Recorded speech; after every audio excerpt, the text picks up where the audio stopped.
নমস্কাৰ প্ৰিয় শ্ৰোতাসকল, সকলোলৈ স্বাগতম। ধাৰাবাহিক উপন্যাস পাঠ অনুষ্ঠানত আমি পাঠ কৰি আছোঁ হোমেন বৰগোহাঁইদেৱৰ কালজয়ী উপন্যাস হালধীয়া চৰায়ে বাওধান খায়। এয়া 16 নং খণ্ড। সৰ্বেশ্বৰ গাঁওবুঢ়াৰ লগত বহুত খটবান্ধ কৰি সোণটিৰ দৰমহা মাহে 15 টকাত ঠিক হ'ল। ৰখেশ্বৰে গাঁওবুঢ়াৰ হাতে ভৰিয়ে ধৰি তাৰে 60 টকা আগধন বুলি আদায় কৰিলে।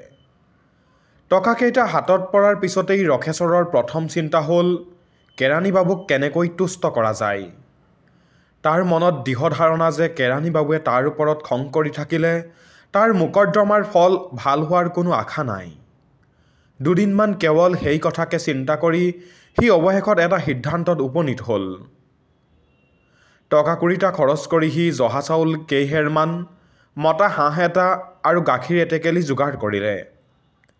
তাৰ পিছত এদিন দেওবাৰে দুপৰীয়া ঈশ্বৰৰ নাম লৈ সি কেৰাণী বাবুৰ ঘৰলৈ যাত্ৰা কৰিলে।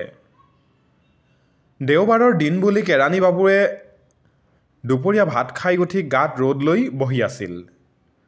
ৰখেশ্বৰক দেখাৰ লগে লগেই খং আৰু বিৰক্তিত তেওঁৰ চকুৰ গাঁঠি থূপ খালে। কিন্তু পিছ মুহূৰ্ততে ভেটিভাৰখিনিত চকু পৰাত নিমিষতে তেওঁৰ মুখৰ ভাৱ সলনি হ'ল। কিন্তু তথাপি বাহিৰত কৃত্ৰিম খং দেখুৱাই তেওঁ মাত লগালে, কিহে? অফিচত কৰা অপমানখিনিয়েই নুজুৰিলে? এতিয়া ঘৰতো কিবা কথা শুনাবলৈ আহিছা নেকি? ৰখেশ্বৰে ভেটিভাৰখিনি কেৰাণী বাবুৰ ভৰিৰ ওচৰত থৈ 2 হাত জুৰি নমস্কাৰ কৰি কাতৰ মাতেৰে ক'লে, মই অতি মূৰুখ মানুহ দেউতা। নেজানি আপোনাৰ ওচৰত বহুত দায় দুখ লগাইছোঁ। সেইখিনি নিজ গুণে ক্ষমা কৰিব। এতিয়া মোৰ আমাধীমা 5টা ল'ৰা ছোৱালীৰ মুখলৈ চাই মোক এই মহাসংকটৰ পৰা উদ্ধাৰ কৰক। কেৰাণীয়ে চিঞৰ মাৰি ভিতৰৰ পৰা ল'ৰা এটাক মাতি ৰখেশ্বৰে অনা বস্তু বেহানিবোৰ ভিতৰলৈ নিবলৈ ইংগিত দিলে। তাৰ পিছত ৰখেশ্বৰৰ মুখলৈ চাই ক'লে, তোমালোকে কথাবোৰ নিজেও নুবুজা, আনে বুজালেও বুজিব নোখোজা। তোমাৰ মোকৰ্দমাৰ দিনটো মাঘৰ আগতে পৰাৰ কোনো আশা নাছিল। মই তোমাৰ মুখলৈ চাই হাকিমৰ লগত খটবান্ধ কৰি কাটিতে দিনটো পেলালোঁ। কিন্তু তুমি তাৰ কাৰণে মোক এটা ধন্যবাদ নিদিলাই, ঘূৰাই অতখন ৰাইজৰ আগত মোক অপমানহে কৰিলা। বাৰু, এতিয়া যি হ'বৰ হৈ গ'ল। তোমাৰ মোকৰ্দমা যাতে ভাল হয় তাৰ কাৰণে মই চেষ্টা কৰিম। পিছে মোকৰ্দমা বুলিলেই টকাৰ খেলা, বুজিছা? পানীত নামিলে গা যেনেকৈ তিতিবই, মোকৰ্দমাত সোমালেও টকা খৰচান্ত হ'বই। মই গম পাইছোঁ, সনাতন শৰ্মাই ডাঙৰ উকিল ধৰিছে। তুমিও উকিল এজন আনিব পাৰিলেহে ভাল হ'ব।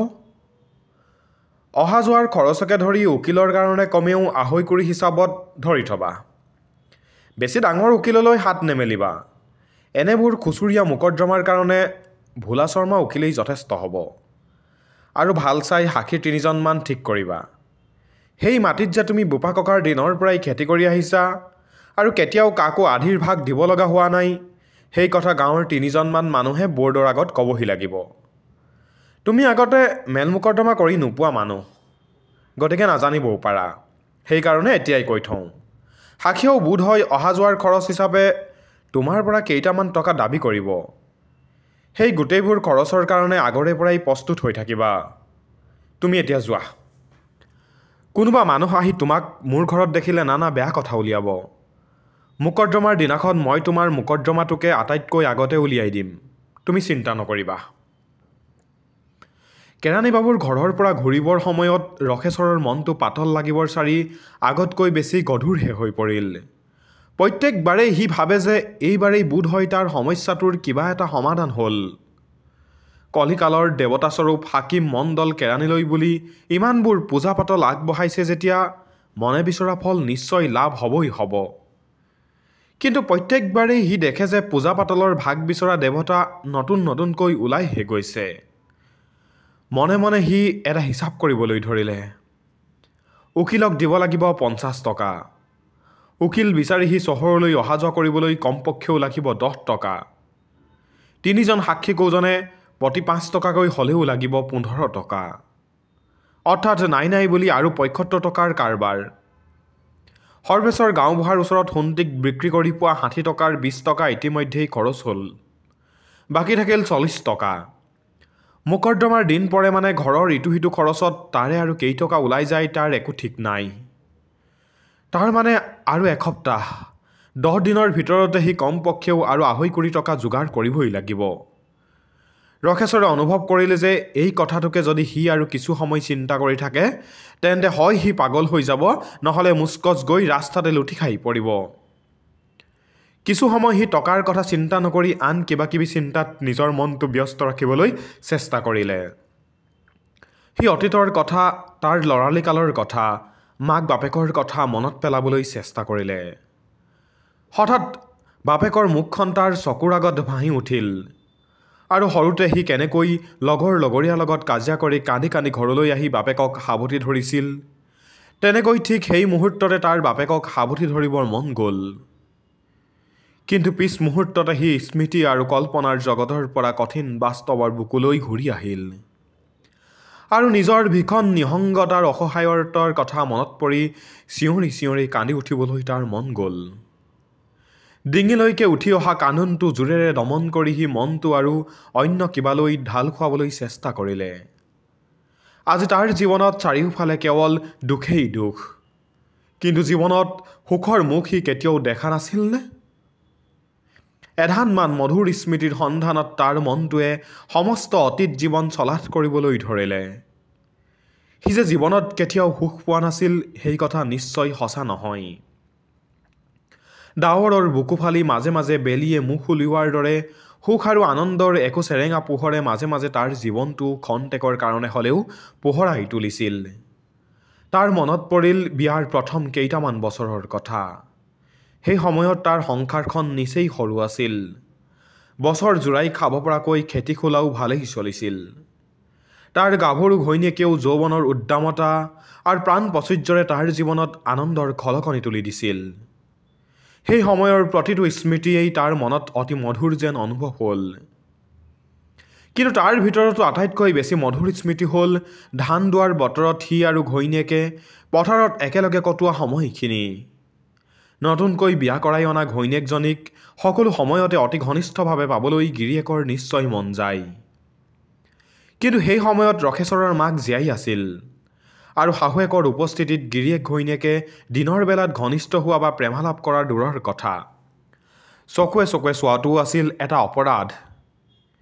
কিন্তু ধান দোৱাৰ বতৰে সিহঁতলৈ কঢ়িয়াই আনিছিল এটা ডাঙৰ সোণালী সুযোগ। ঘৈণীয়েকে দিনৰ 9-10 মান বজাত ভাত এমুঠি খাই ধান দাবলৈ বুলি দিনটোৰ কাৰণে পথাৰলৈ ওলাই যায়। ৰখেশ্বৰে ঘৰৰ কাম কাজ কৰি দুপৰীয়া ভাত পানী খাই উঠি ডাঙৰি আনিবৰ কাৰণে পথাৰলৈ যায়। লগতে ঘৈণীয়েকে পথাৰত খাবৰ কাৰণে বিৰিয়াত ওলোমাই লৈ যায় কেইটামান ৰবাব টেঙা। ঘৈণীয়েকে ধান দোৱাৰ মাজে মাজে একোবাৰ থিয় হৈ গিৰিয়েক অহাৰ কাৰণে বাটলৈ চাই থাকে। ফুলাম গামোচা এখন মূৰত মাৰি কান্ধত ৰবাব টেঙা কেইটা ওলোমাই লৈ পথাৰৰ ফালে আহি থকা গিৰিয়েকৰ মূৰ্তিটো দূৰত দেখা মাত্ৰেই তাইৰ মনটো উৰুলুকিত হৈ উঠে। গিৰিয়েক আহি পোৱাৰ লগে লগেই দুয়ো বহি পৰে আৰু ৰবাব টেঙা খাই খাই হালেই বহুত পৰ প্ৰেমৰ চুপতি কৰি থাকে। সদায় কেৱল ৰাতিৰ ঘিটমিটিয়া আন্ধাৰত গভীৰ নীৰৱতাৰ মাজত বিচনাত লগ পোৱা ঘৈণীয়েকজনীক আঘোণমহীয়া মুকলি আকাশৰ তলত ৰখেশ্বৰে সম্পূৰ্ণ এটা নতুন ৰূপত আৱিষ্কাৰ কৰে। ৰ'দত ৰাঙলী হৈ উঠা তাইৰ গাভৰু মুখখনে আৰু পকা ধানৰ গোন্ধেৰে আমোলমোল তাইৰ দেহটোৱে ৰখেশ্বৰৰ মনত নতুন মাদকতাৰ সৃষ্টি কৰে। বেছ কিছু সময় অতীতৰ সেই সোণালী জগতত ৰখেশ্বৰে স্বপ্নাবিষ্ট মানুহৰ দৰে বিচৰণ কৰি থাকিল। লাহে লাহে তাৰ নাকৰ পৰা ঘৈণীয়েকৰ শৰীৰৰ গোন্ধ নোহোৱা হৈ গ'ল। কিন্তু তেতিয়াও লাগি থাকিল পকা পকা ধানৰ গোন্ধ, ঘাঁহ আৰু বোকাৰ গোন্ধ, চৰাইৰ পাখিৰ গোন্ধ, আঘোণমহীয়া আবেলিৰ ৰ'দৰ গোন্ধ। খেতিয়কৰ জীৱনত সকলো নিচা এদিন শেষ হৈ যায়, কিন্তু তেজক পানী কৰি সৃষ্টি কৰা পথাৰৰ শস্য আনি ঘৰৰ ভঁৰাল ভৰাই তোলাৰ নিচা কোনোদিনেই শেষ নহয়। চকুৰ আগত সোণালী ধাননি আগবাঢ়িবলৈ ধৰিলে আৰু কেইদিনমানৰ পিছতেই ধান দোৱাৰ সময় হ'ব। গাঁৱৰ আকাশ বতাহ পকা ধানৰ গোন্ধেৰে আমোল মোলাই উঠিব। খোজৰ চেৱে চেৱে ধানৰ ডাঙৰিৰে কৰা জৰ জৰ শব্দ ৰখেশ্বৰৰ কাণত পৰিল। কি মধুৰ সেই শব্দ, কি মধুৰ, কি মধুৰ! হঠাৎ ৰখেশ্বৰৰ সপোন ভাগি গ'ল। ঘৰৰ পদূলি মুখ পায়েই ৰখেশ্বৰে শুনিবলৈ পালে ঘৈণীয়েকে ইনাই বিনাই কান্দিবলৈ ধৰিছে। খন্তেকৰ কাৰণে ৰখেশ্বৰৰ হৃদস্পন্দন বন্ধ হৈ গ'ল। পিছ মুহূৰ্ততে সি উধাটো খাই ঘৰৰ ফালে ঢাপলি মেলিলে।